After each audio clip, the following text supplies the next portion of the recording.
लागे ना लागे मोर जिया तोर बिना अब तो गोरिया। लागे ना लागे मोर जिया तोर बिना अब तो गोरिया।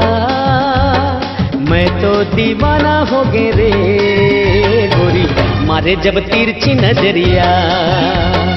मैं तो दीवाना हो गे रे गोरी मारे जब तिरछी नजरिया। लागे ना लागे मोर जिया तोर बिना अब तो गोरिया।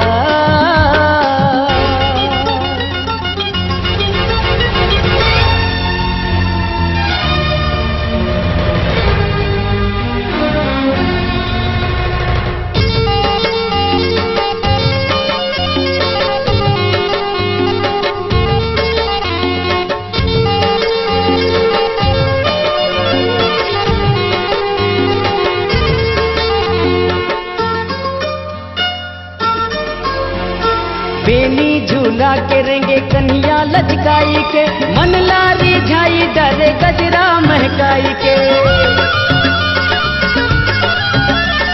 मिठ मिठ बोली बोले चूंदी झटकाई के हियला पान मारे नैना मटकाई के।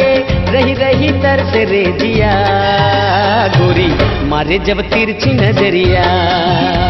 अरे मैं तो दीवाना हो गे रे गोरी मारे जब तिरछी नजरिया। लागे ना लागे मोर जिया तोर बिना अब तो गोरिया।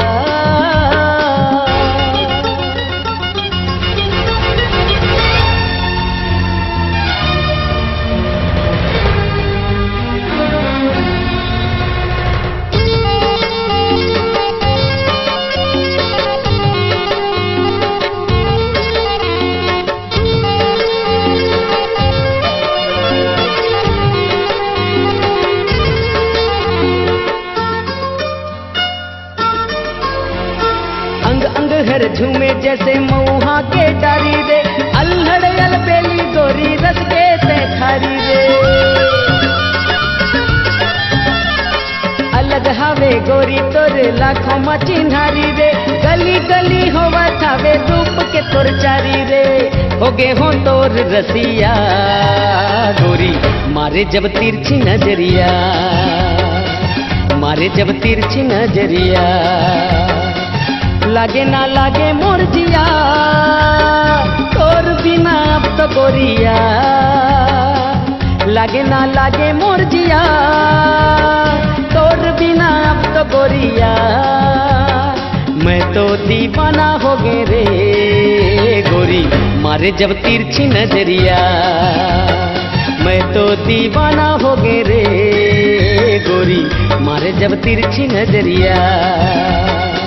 लागे ना लागे मोर जिया तोर बिना अब तो गोरिया। तोर बिना अब तो गोरिया। तोर बिना अब तो गोरिया।